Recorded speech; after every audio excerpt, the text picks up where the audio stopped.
আল্লাহ বললেন ওয়া আওহা রাব্বুকা ইলান নাহাল, আমি মৌমাছির কাছে মেসেজ দিলাম, সিক্রেট মেসেজ, আনিত্তাখিযি মিনাল জিবালি বুয়ুতা, তোমরা পাহাড়ের মধ্যে তোমাদের বাড়ি বানাও, মৌচাক বানাও, অমিনা সাজার গাছের মগ ডালে, বড় বড় ডালে তোমরা বাসা বানাও, ওয়া মিম্মা ইয়ারিশুন, উঁচু উঁচু জায়গায় মৌচাক বানাও, যাতে করে গ্রামের ছোট্ট ছেলেরা ঢিল মারতে না পারে। কোন সুবহানাল্লাহ।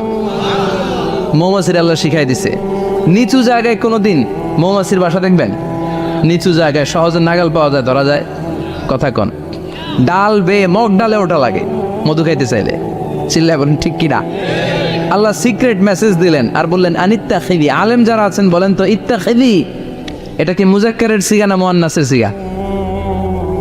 কথা কইতে হবে। কেউ নাই এটার উত্তর দেওয়ার মতো। মুয়ান্নাস, মাশাআল্লাহ, এটা স্ত্রীবাচক শব্দ। আল্লাহ মৌমাছিকে যে মেসেজ করছে পুরুষ মৌমাছিরে কয় নাই, এটা নারী মৌমাছিরে কইছে। চিল্লা এখন সুবহানাল্লাহ। এখন গবেষণা করে দেখা গিয়েছে কার্ল ভন ফ্রিচ, একজন অস্ট্রিয়ান বিজ্ঞানী, উনি এটা নিয়ে গবেষণা করে 73 সালে 1973-তে নোবেল পেয়ে গেছে। এই আয়াতের উপর গবেষণা করে আল্লাহ কেমন করে সিক্রেট মেসেজ দিয়েছেন, কেমন করে মৌমাছি মৌচাকের বাসা বাঁধে, কেমন করে মধু আহরিত হয়, এটার উপর গবেষণা করে উনি একটা বই লিখেছেন, দ্য ডান্সিং বিজ। নেচে যাওয়া মৌমাছিগুলো, নাচতে নাচতে যেতে থাকা মৌমাছিগুলোর উপর একটা বই লিখে, দ্য ডান্সিং বিজ লিখে উনি নোবেল প্রাইজ পেয়েছেন এই মধুর উপরে। চিল্লায় পড়েন আল্লাহু আকবার। এখন কোরআনের আয়াত থেকে বোঝা গেল আনিত্তাখিযি মিনাল জিবালি বুয়ুতা, আল্লাহ নারী মৌমাছিকে বলেছেন মৌচাক বানাও, তোমাদের মধু রাখার জন্য বাসা বানাও। কার্বন ফ্রিজ গবেষণা করে পেয়েছে মৌচাকের বাসা বানানো হয়, মধু আহরণ করা হয়। যেই মৌমাছিটা নেতৃত্ব দেয় এটা পুরুষ মৌমাছি নয়, এটা হলো মহিলা মৌমাছি। কোন সুবহানাল্লাহ।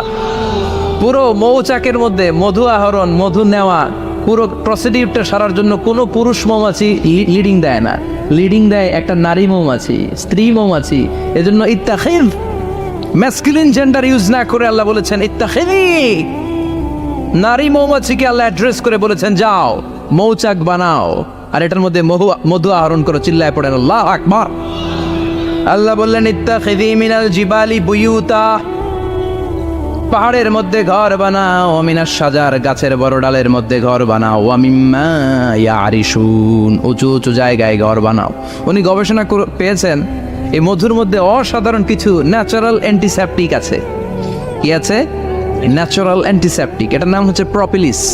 প্রপিলিস নামে একটা লিকুইড পাওয়া যায় মৌচাকের মধ্যে। এটা কাটা জায়গায় লাগা দিলে স্যাভলন, ডেটল কিছু লাগানো লাগবে না। ওই প্রপিলিসের কারণে আপনার কাটা জায়গা এমনি শুকায় যাবে। সুবহানাল্লাহ পড়েন। দ্বিতীয় বিশ্বযুদ্ধে রাশিয়ান যত সৈনিকরা যুদ্ধে আহত হতো, ওরা আলাদা করে অ্যান্টিসেপটিক খাইতো না, ওরা মধু আইনা লাগাই দিত আর সুস্থ হয়ে যেত। সুবহানাল্লাহ পড়ে। নিউজিল্যান্ডের কিছু বিজ্ঞানীরা আবিষ্কার করেছে মৌমাছির হুলের ভিতরে রেমেটিক ফিভারের অ্যান্টিবায়োটিক আছে। অনেকের বাত জ্বর হয়, বাতের ব্যথা থাকে না, থাকে, মুরব্বীদের বেশি হয়। ওই জায়গার মধ্যে যদি আপনি মৌমাছি এনে ঢুকাই দিতে পারেন, মৌমাছির হুল লাগাই দিতে পারেন, ভালো হয়ে যাবে। মৌমাছি যখন হুল ফুটায় আরাম লাগে না অনেক? খাইছেন? কেমন খাইছেন? হ্যাঁ, মজা লাগে। তো নিউজিল্যান্ডের এই গবেষকরা এরা আবিষ্কার করেছে যে মৌমাছি যদি হুল ফুটিয়ে দেয়, ওইখানে বাতের ব্যথা থাকলে, বেদনা থাকলে এটা ভালো হয়ে যাবে। আমি নিজে দেখেছি, বিবিসি একটা ডকুমেন্টারি, ইজিপশিয়ান একজন ফিজিশিয়ান, চিকিৎসক, উনি ওনার বাতের ব্যথায় আক্রান্ত যত রুগীরা আছে ওদের গায়ের মধ্যে মৌমাছি এনে এনে নিজে নিজে হুল ফুটায়।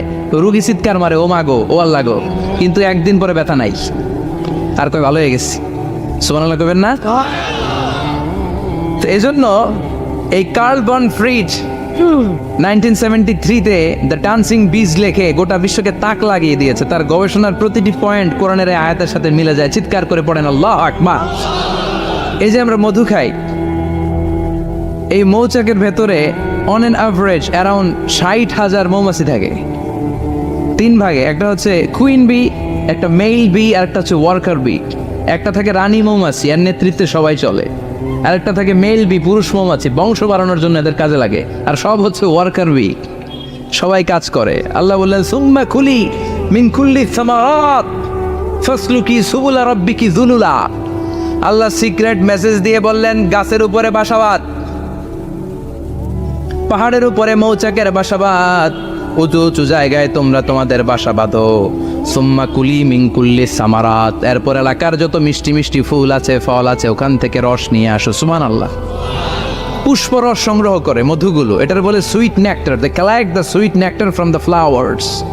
এবং মধুর মধ্যে এত চমৎকার জিনিস থাকার কারণ হচ্ছে মৌমাছিগুলো ওই এলাকার সব ধরনের ফুল, ভালো ভালো সুগন্ধযুক্ত ফুল ফল থেকে রস নিয়ে আসে। তো ওই গাছগুলোর মধ্যে বনাজি গাছ আছে না নাই, ঔষধি গাছ আছে না নাই, এজন্য মধুরে বলা হয় সব রোগের ঔষধ। যত বনাজি ঔষধি গাছের নির্যাস আর পুষ্পরস আছে সব আল্লাহ মধুর ভিতরে ঢুকায়া মধুকে আল্লাহ ন্যাচারাল ভ্যাকসিন বানিয়ে দিয়েছেন। চিল্লায়ে পড়েন আল্লাহু আকবার। আল্লাহ বললেন সুম্মা কুলি মিন কুল্লি সামারাত, সব ফল আর ফুল থেকে নেকটার পুষ্পরস নিয়ে আসো। ফাসলুকি সুবুলা রাব্বিকি যুলুলা, যেমন যেমন গিয়েছিলা পথ চিনায় আবার ফিরে আসো। ইয়াখরুজু মিন বুতুনিহা শারাব, এরপর তাদের পেট থেকে বের হয় শারাব। মুখতালিফুন আলওয়ানু, এক একটা মধুর কালার হয়ে যায় এক এক রকম। কোন সুবহানাল্লাহ। সরষে ফুলের মধু একটু সাদা সাদা হয় না? আমি হচ্ছি মধু খাওয়ার পোক। আমি দেশে বিদেশে যেখানে গিয়েছি ফ্রেশ হানি আমি অনেক খুঁজেছি। ইয়ামানি একটা মধু পাওয়া যায়, ইয়ামানের সাওয়াহিলি এলাকায়, পাহাড়ি এলাকায়, একেবারে কুচকুচে কালো। আবার অনেক মধু আছে কিছুটা খয়েরি এবং হলুদ বর্ণের, কিন্তু সরষে ফুলের যে মধুটা এটা অনেকটা সাদা। এই পুষ্পরস নিয়ে মৌমাছিগুলো মৌচাকের মধ্যে ঢেলে দেয় না, এগুলো খেয়ে ফেলে। প্রত্যেকটা মৌমাছির পেটের ভেতরে আল্লাহ 2টা করে স্টোমাক দিয়েছে, পাকস্থলী। সুবহানাল্লাহ পড়ে।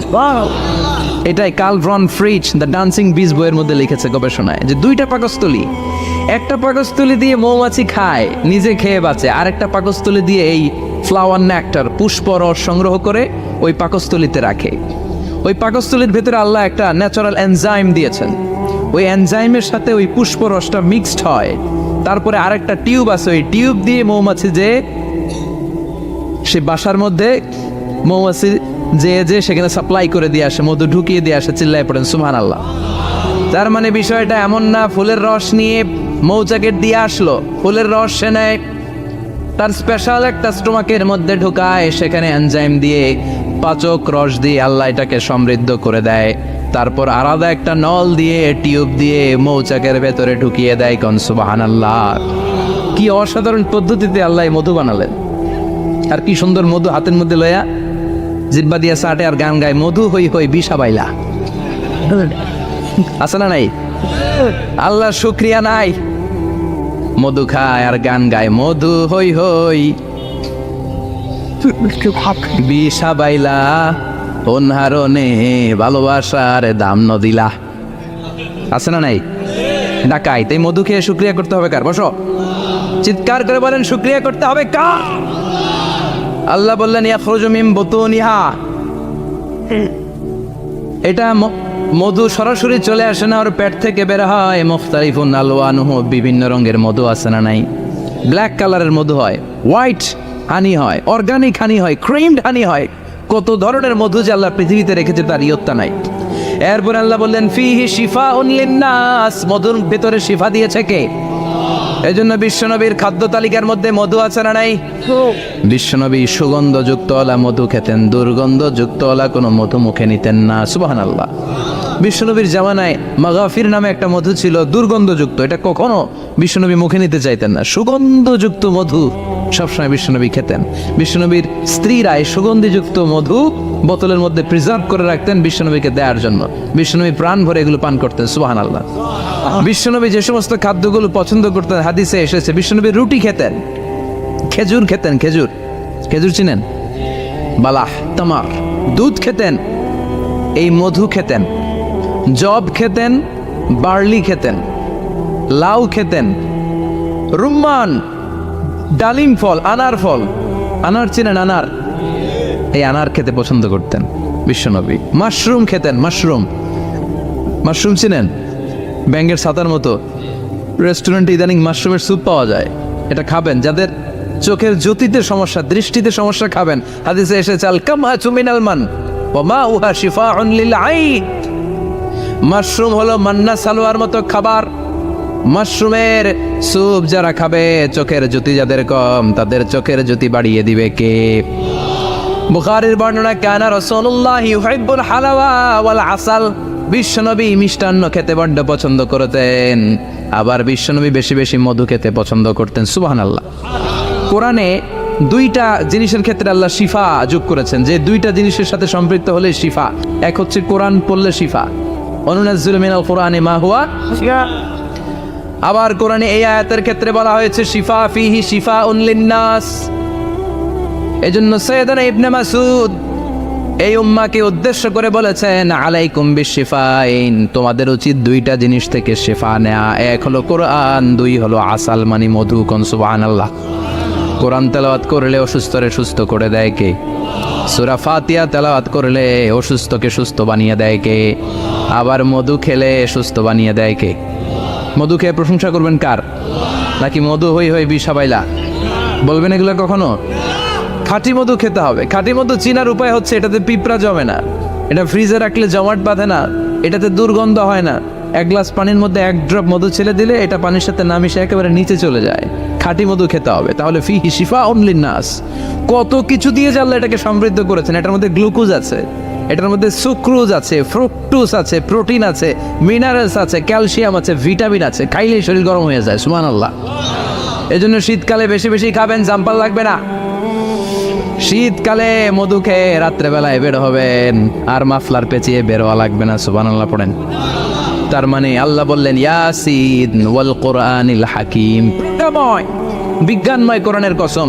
কোরআনের ভেতরে বিজ্ঞান আছে না নাই? বিজ্ঞানের কথা এই তো শুরু করলাম, আজকে সারা রাত বিজ্ঞানের কথা বলবো। থাকবেন কতক্ষণ?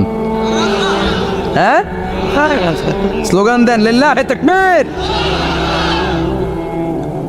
এরপরে আল্লাহ বললেন, গোলাম ওয়া ইন্না লাকুম ফিল আনআমি লাইবরা, প্রাণীকুলের দিকে নজর করে তাকাও। প্রাণীকুলের মধ্যে আমি তোমাদের জন্য নিদর্শন রেখেছি। নুসকিকুম মিম্মা ফি বুতুনিহি, এই প্রাণীকুলের পেট থেকে একটা চমৎকার জিনিস আমি বের করে দেই, এটার নাম হচ্ছে দুধ। এটা কি? দেখেন, একই আয়াতের মধ্যে আল্লাহ মধুর কথাও বললেন, আবার দুধের কথাও বললেন। দুধটা কিভাবে হয়, উৎপন্ন হয়, মধু কেমনে হয়, ইঞ্চি ইঞ্চি কথা এই কোরআনের ভেতরে তুলে ধরলেন কে? আল্লাহ বললেন মিমবাইনি ফারসিউ আদামিল লাবানা, গোবর আর রক্তের মাঝখান দিয়ে আমি দুধ বের করি। সুবহানাল্লাহ পড়েন। আমরা যাই এই গাভীর ওলান টানা শুরু করি সকালবেলা বিসমিল্লাহ বলে, কিন্তু কেমনে যে এটা আসে ওইদিকে নজর নাই। ডাকাত বিসমিল্লাহ বলে শুরু করে না, দুধ খাই আলহামদুলিল্লাহ পড়ে না, আছে না নাই? আল্লাহ বলেন মেকানিজমটা শোনো কেমনে আমি খাওয়াই। আল্লাহ বললেন মিমবাইনি ফারসিউ আদামিল লাবানা, গোবর আর রক্তের মাঝখান দিয়ে আমি দুধ বের করে দেই। সুবহানাল্লাহ। গরু যে ঘাস খায়, এই ঘাস থেকে রক্ত হয় আর গরুর গোবর হয়। পেটের একদিকে থাকে গোবর, আরেক দিকে থাকে রক্ত। রক্ত দুর্গন্ধ, গোবরও দুর্গন্ধ। রক্তও না পাক, গোবরও না পাক, এই দুই না পাক আর দুর্গন্ধের মাঝখান দিয়ে সুগন্ধযুক্ত দুধ বের করে দেয় কে?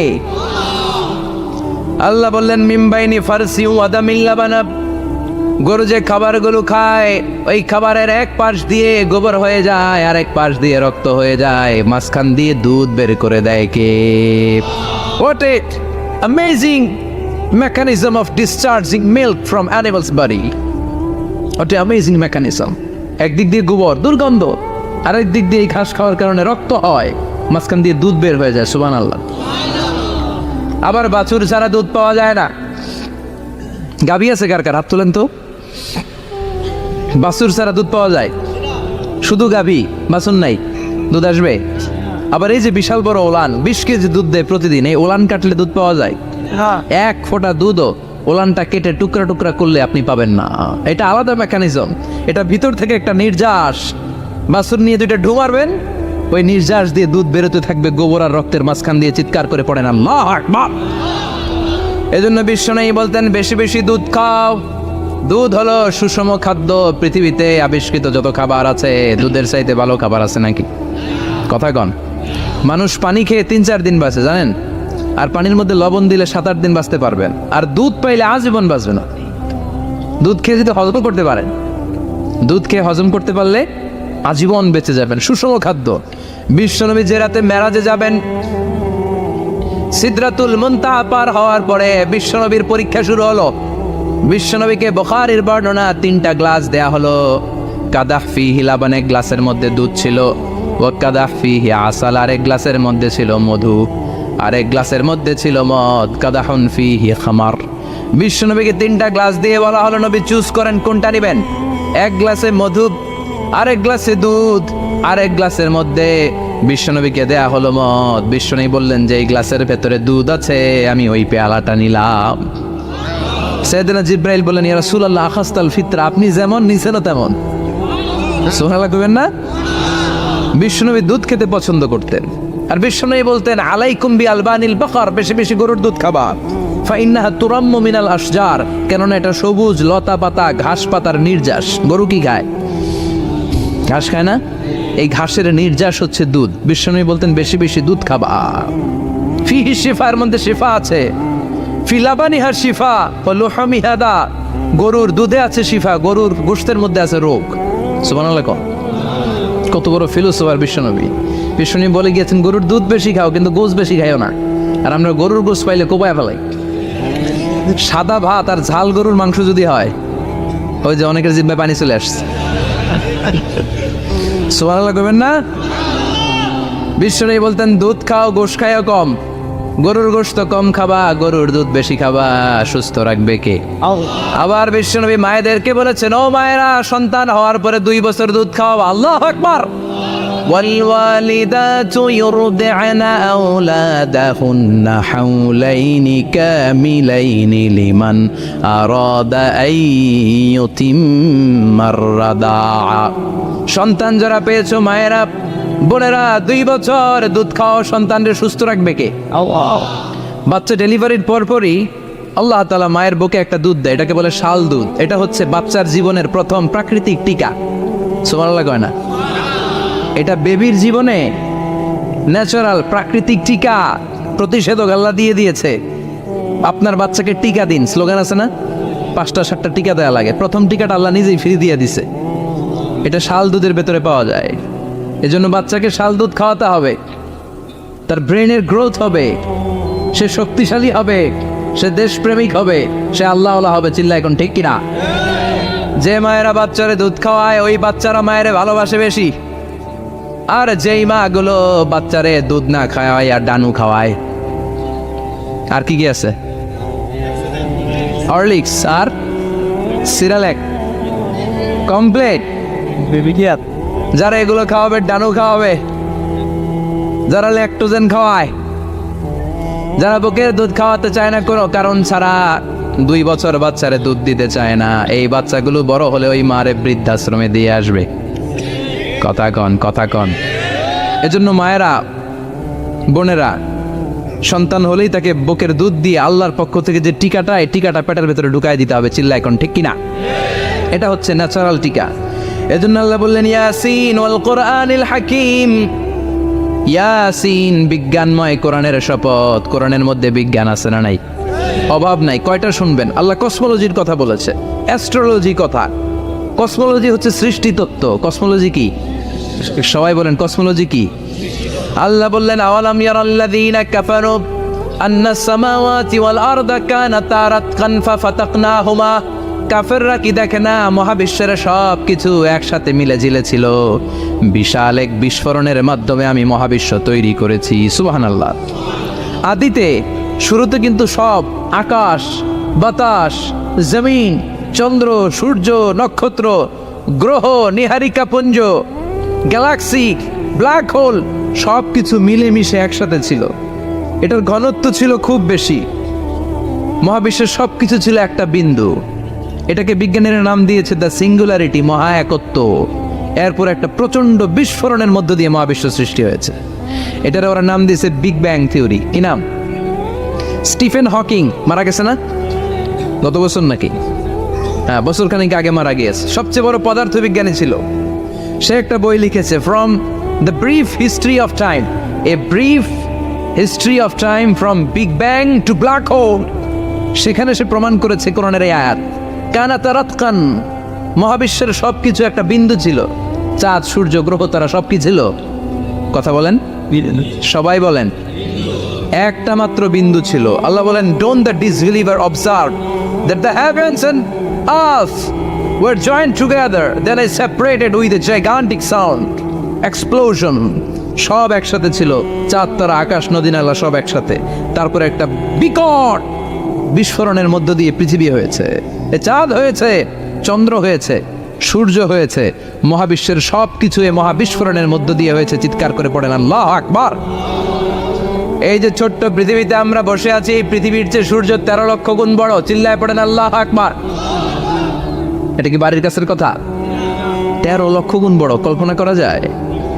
তার মানে কি সূর্যই সবচেয়ে বড়? না, সূর্যের চেয়ে অনেক বড় বড় তারা আছে। ব্যাটেলজিউস নামে একটা তারা আছে মহাকাশে, যেটা যে সূর্য পৃথিবীর চেয়ে 13 লক্ষ গুণ বড়। এই ব্যাটেলজিউস তারা সূর্যের চেয়ে 33 কোটি গুণ বড়। এই ব্যাটেলজিউস তারাটাই কি সবচেয়ে বড়? না, এর চেয়েও কত বড় তারা যে আছে কোনো হিসাব নাই। এরকম বিশাল বিশাল তারা ঘুরতে ঘুরতে মাওয়াকিউন নুজুম, ব্ল্যাক হোল নামে একটা রেঞ্জ আছে। এই রেঞ্জের মধ্যে যদি ঢুকে যায়, ছোট্ট বাচ্চার মুখে চকলেট দিলে বাচ্চা যেমনি চকলেট চুষে খেয়ে ফেলে, এই বিশাল বিশাল তারাগুলো ব্ল্যাক হোলের মধ্যে ঢুকলে এক মুহূর্তের মধ্যে নিঃশেষ হয়ে যায়। চিল্লায় পড়েন আল্লাহু আকবার। এজন্য আল্লাহ বললেন ফালা উকসিমু বিমাওয়াকিউন নুজুম, এই তারকা নিঃশেষ হওয়ার যে জায়গাটা, এই জায়গার কসম আমি কোরআনের মধ্যে খেলাম। এই ব্ল্যাক হোলের রেঞ্জের ভেতরে তারা আসলে মুহূর্তের মধ্যে নিঃশেষ বানিয়ে দেয় কে? একটা তারার চেয়ে আরেকটা তারা বড়। এরকম হাজার কোটি তারা মিলে আমাদের গ্যালাক্সি। এই গ্যালাক্সির নাম হচ্ছে মিল্কি ওয়ে। কি নাম? আমাদের গ্যালাক্সির নাম কি? সবাই বলেন তো। Milky way. কি নাম? এরকম একটা গ্যালাক্সি না, লক্ষ কোটি গ্যালাক্সি আছে। আমাদের গ্যালাক্সির পরে সবচেয়ে কাছের গ্যালাক্সির নাম অ্যান্ড্রোমেডা। কি নাম? এই অ্যান্ড্রোমেডা গ্যালাক্সি আমাদের গ্যালাক্সি থেকে 2.5 মিলিয়ন লাইট ইয়ার দূরে, মানে 25 লক্ষ লাইট ইয়ার। সুবহানাল্লাহ কইবেন না? আলোর গতি হচ্ছে পৃথিবীতে সবচেয়ে বেশি বর্তমান সময় পর্যন্ত, জানেন? সেকেন্ডে কত মাইল? 1,86,000 মাইল। এক সেকেন্ডে আলো ছুটে 1,86,000 মাইল বেগে। এত বেগের কোনো প্লেন বা রকেট নিয়ে যদি আপনি আমাদের গ্যালাক্সি থেকে মিল্কি ওয়ে থেকে অ্যান্ড্রোমেডাতে যেতে চান, তাহলে আপনার 25 লক্ষ বছর লেগে যাবে।